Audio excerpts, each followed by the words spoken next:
इस वीडियो में हम सीखेंगे ट्रांसलेशन यानी तर्जुमा करना of sentences from Urdu to English, यानी हमने उर्दू जुमलों को इंग्लिश में ट्रांसलेट करना है या इंग्लिश में इनका तर्जुमा करना है। हम जुमलों को किस तरह इंग्लिश में ट्रांसलेट करेंगे इस वीडियो में हम ये सीखेंगे। शुरू करते हैं। सबसे पहला जुमला है गरीब डाकिया बड़ी मुश्किल से गुजर बसर करता है। गरीब डाकिया बड़ी मुश्किल से गुजर बसर करता है। गरीब के लिए इंग्लिश में हम इस्तेमाल करेंगे पुअर।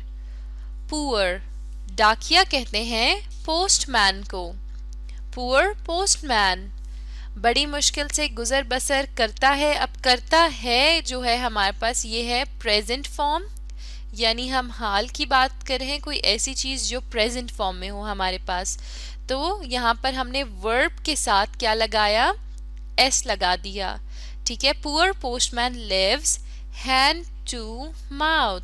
अब हैंड टू माउथ का मतलब है बहुत मुश्किल से गुजर बसर करना। ये एक ईडियम है हमारे पास। तो हमने इस जुमले को किस तरह ट्रांसलेट किया, हमने एक ईडियम लगा के इसे ट्रांसलेट किया। Poor postman lives hand to mouth. हमने टेंसेस का भी ख्याल करना है, जैसा कि हम अपनी पहली वीडियोस में डिस्कस कर चुके हैं। आप उन वीडियो से भी मदद ले सकते हैं। जब आप टेंसेस की सही फॉर्म का इस्तेमाल करेंगे तभी आप ट्रांसलेशन सही से कर पाएंगे। दूसरे जुमले की तरफ चलते हैं। नंबर 2, हम 3 घंटे से तैर रहे थे। हम 3 घंटे से तैर रहे थे। अब रहे थे से हमें पता चल रहा है कि पास्ट की बात हो रही है, यानी गुजरे हुए वक्त की। और रहे थे हमारे पास पास्ट की कौन सी फॉर्म होती है, परफेक्ट कॉन्टिन्यूअस फॉर्म। ये हम अपनी वीडियोस में पहले भी बता चुके हैं। चलें अब हम देखते हैं कि इंग्लिश में इसकी ट्रांसलेशन कैसे होगी। वी, हम के लिए हम क्या इस्तेमाल करेंगे, वी। हैड बिन यानी रहे थे। स्विमिंग यानी तैरना या तैर। फॉर 3 आवर्स, फॉर यानी लिए और 3 आवर्स यानी 3 घंटे के लिए। अब स्विमिंग के साथ आप देख सकते हैं ये वर्ब है और वर्ब के साथ हमने लगाया हुआ है ING। इससे हमें ये पता चला कि कॉन्टिन्यूअस फॉर्म है, perfect continuous. We had been swimming for 3 hours, यानी हम 3 घंटे से तैर रहे थे। और यहाँ पे हमने फॉर का इस्तेमाल क्यों किया, क्योंकि हमें पता है कि 3 घंटे हैं, लेकिन हमें ये नहीं मालूम कि कौन से 3 घंटे। अगर हमें प्रॉपर वक्त का पता हो, यानी कौन से 3 घंटों की बात हो रही है, अगर हमें ये पता हो तो हम यहाँ पर क्या इस्तेमाल करेंगे, फॉर की जगह सिंस का इस्तेमाल करेंगे। तीसरे जुमले की तरफ आइए। हर पाकिस्तानी पाकिस्तान के लिए जान कुर्बान करेगा। हर पाकिस्तानी पाकिस्तान के लिए जान कुर्बान करेगा। अब हर के लिए हम लगाएंगे एवरी। पाकिस्तानी को हम इंग्लिश में भी पाकिस्तानी ही लिखेंगे। पाकिस्तान के लिए जान कुर्बान करेगा। अब हमने ये बताया जा रहा है कि अभी तक जान कुर्बान नहीं की गई, यानी एक फ्यूचर की बात की जा रही है, कोई ऐसी चीज जो आने वाले कल में हो सकती है, इसलिए हमने यहाँ पर विल लगाया। एवरी पाकिस्तानी विल सेक्रीफाइस यानी कुर्बान करना। अब यहाँ पर है जान कुर्बान करना, तो sacrifice life for Pakistan. For यानी लिए और पाकिस्तान यानी पाकिस्तान के लिए। अब आपने इस बात का भी ध्यान रखना है कि उर्दू जुमलों को आपने पहले पढ़ना है और फिर इंग्लिश जुमलों में आपने वर्ड्स को इस तरह अरेंज करना है कि उनकी कोई सही सेंस बन रही हो, यानी कोई मानी खेज जुमला बन रहा हो। क्योंकि अगर आप आगे पीछे लफ्ज को करके लिखेंगे जिस तरह हमारे पास उर्दू जुमलों में लिखा है, तो उनका मतलब कुछ ठीक नहीं आएगा। तो यहाँ पर हमने क्या किया, एवरी पाकिस्तानी यानी हर पाकिस्तानी, इसके बाद हमने विल लगाया, यानी कि फ्यूचर फॉर्म है। एवरी पाकिस्तानी विल सेक्रीफाइस यानी कुर्बान करेगा। और क्या सेक्रीफाइस करेगा, लाइफ यानी जान for Pakistan. Every Pakistani will sacrifice life for Pakistan. चौथे जुमले की तरफ चलते हैं। क्या इसने गांव हमेशा के लिए छोड़ दिया है। क्या इसने गांव हमेशा के लिए छोड़ दिया है। अब ये एक सवाल पूछा जा रहा है, हम यहाँ पे क्वेश्चन मार्क लगा देते हैं। क्या इसने गांव हमेशा के लिए छोड़ दिया है? अब वो गांव छोड़ चुका है, यानी ये कोई ऐसी चीज है जो पास्ट में हो चुकी है और उससे मुतल्लिक पूछा जा रहा है। तो यहाँ पर हम पास्ट टेंस यूज करेंगे। Did he left the village for ever? Did he यानी क्या उसने, लेफ्ट यानी छोड़ दिया है, द विलेज यानी गांव, फॉर एवर यानी हमेशा के लिए। Did he left the village forever? क्या इसने गांव हमेशा के लिए छोड़ दिया है? अगले जुमले की तरफ चलते हैं। नंबर 5, तालिब इल्म 3 घंटे से पर्चा हल करते रहे होंगे। तालिब इल्म 3 घंटे से पर्चा हल करते रहे होंगे। अब करते रहे होंगे हमारे पास जो फॉर्म है ये है, करते रहे होंगे हमारे पास कौन सी फॉर्म है? फ्यूचर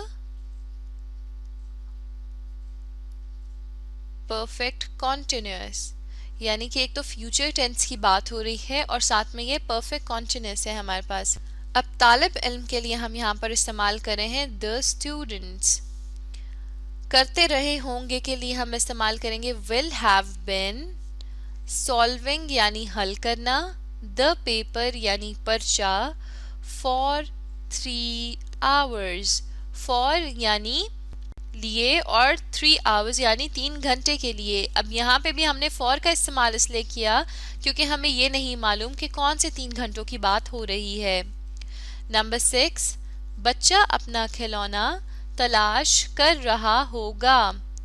बच्चा अपना खिलौना तलाश कर रहा होगा, यानी अब ये कोई ऐसा काम है जो शुरू हो चुका है लेकिन फ्यूचर तक जा रहा है, यानी शुरू तो किया जा चुका है लेकिन अभी तक खत्म नहीं हुआ और ऐसा आगे भी होता रहेगा। और कैसा हो रहा है कि बच्चा अपना खिलौना तलाश कर रहा होगा, ये भी हमारे पास फ्यूचर टेंस है और यहाँ पर सिंपल फ्यूचर है हमारे पास। ये तो हम देखते हैं कि हमने कैसे ट्रांसलेट किया। हमने यहाँ पर विल बी का इस्तेमाल किया इस जुमले में।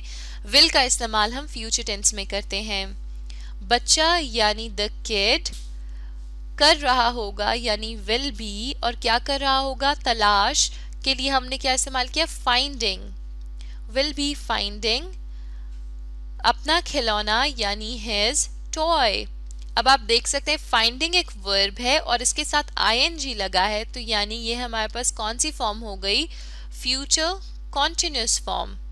The kid will be finding his toy, यानी बच्चा अपना खिलौना तलाश कर रहा होगा। कॉन्टिन्यूअस का यही मतलब होता है कि कोई एक काम जो शुरू किया जा चुका है लेकिन वो कॉन्टिन्यू है यानी चल रहा है फ्यूचर में भी। अब नंबर 7 की तरफ चलते हैं। दरवाजा किसने खटखटाया? ये भी एक सवाल पूछा जा रहा है, दरवाजा किसने खटखटाया। अब दरवाजे के लिए हम क्या इस्तेमाल करते हैं? डोर। किसने यानी हु और खटखटाया यानी नॉक्ड। अब हम देखते हैं कि ट्रांसलेशन हमने किस तरह की। Who knocked the door. Who यानी किसने, नॉक्ड यानी खटखटाया, द डोर यानी दरवाजा। हु नॉक्ड द डोर यानी दरवाजा किसने खटखटाया। अब यहाँ पर खटखटाया का मतलब है कि ये काम हो चुका है, तो यहाँ पे कौन सा टेंस का इस्तेमाल किया जा रहा है? पास्ट टेंस का, इसीलिए हमने वर्ब के साथ ईडी लगा दिया यानी नॉक्ड। चले नंबर 8 की तरफ, आखिरी जुमले की तरफ चलते हैं। मैं मुलाजमत के लिए इसकी सिफारिश नहीं कर रहा था। मैं मुलाजमत के लिए इसकी सिफारिश नहीं कर रहा था। अब कर रहा था हमारे पास ऐसा काम है जो कि पास्ट में हो चुका है, यानी एक माजी की बात की जा रही है, तो यहाँ पर हम लिख देते हैं कि ये पास्ट टेंस है। अब इसकी ट्रांसलेशन देखते हैं। आई यानी मैं, वॉज नॉट यानी कर रहा था, नॉट हमारे पास लगाते हैं जब कोई बात की नफी की जा रही हो। वॉज नॉट यानी नहीं कर रहा था, इंटरसीडिंग यानी सिफारिश, फॉर लिए, हिज जॉब यानी उसकी मुलाजमत के लिए। अब आप इंटरसीडिंग के साथ देख सकते हैं कि ING लगा है, यानी कि ये पास्ट की कौन सी फॉर्म हो गई? कॉन्टिन्यूस फॉर्म हो गई, यानी वो काम जो कॉन्टिन्यू है। I was not interceding for his job, यानी मैं इसकी मुलाजमत के लिए सिफारिश नहीं कर रहा था। I यानी मैं, was not यानी नहीं कर रहा था, interceding सिफारिश, for यानी लिए और his job यानी उसकी मुलाजमत के लिए। तो ये थे कुछ जुमले जिनकी हमने ट्रांसलेशन देखी, किस तरह ट्रांसलेशन की जाती है। अब आप इस वीडियो को दोबारा देखें और साथ में इन जुमलों को दोहराइए और टेंसेस की भी रिवीजन कीजिए ताकि आप बेहतर तरीके से ट्रांसलेशन सीख सकें।